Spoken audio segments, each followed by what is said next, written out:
So one morning I woke up from this dream, and it was things that went on in the dream, and I was in the dream, and all I remember from the dream is rats. And I remember that it was more things going on in the dream, which I believe could have, especially at the time, brought me more revelation. But I believe all of it was just for the purpose for me to get in my word and God to tell me what he wanted me to tell you guys now. So what I know about rats is that from the Bible, they carry the disease of the plague that was happening in that time. So I looked up where in the Bible does it talks about rats, and I found several scriptures, and I read each one of those scriptures. So one of those scriptures were 1 Samuel chapter 5.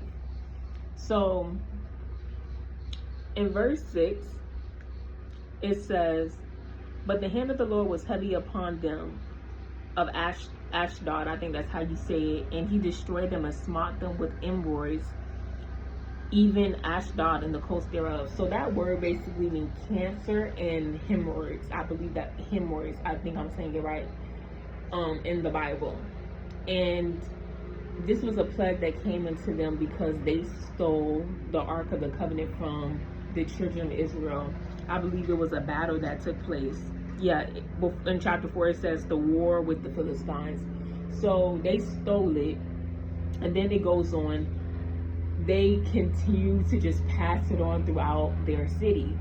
And what I got from this chapter is that in the next verse, it talks about how the hand of the Lord was heavy on them and was heavy upon their god Dagon. And if you read the beginning of this chapter, it talks about how they placed the Ark of the Covenant in the same place that they had their god Dagon, which was basically half fish and half man.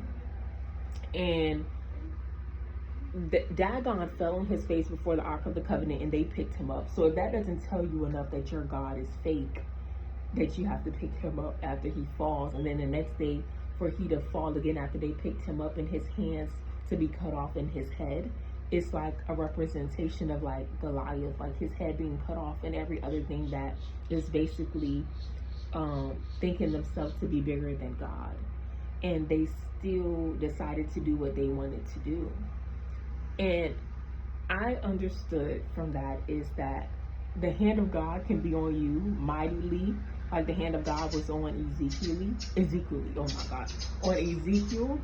and how the hand of God was on them to destroy them. So you don't want the hand of God on you in a bad way to destroy you, because that's how it was on them in this chapter.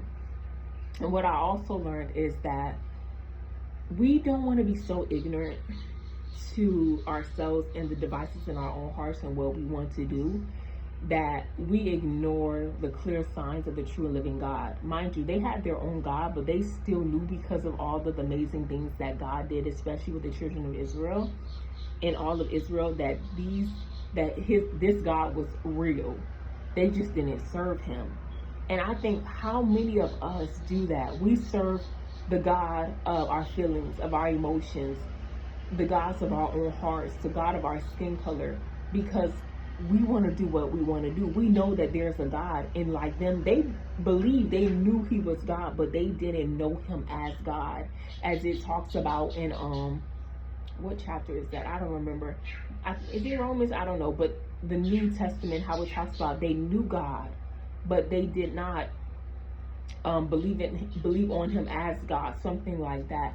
And that's how these people here looked at it.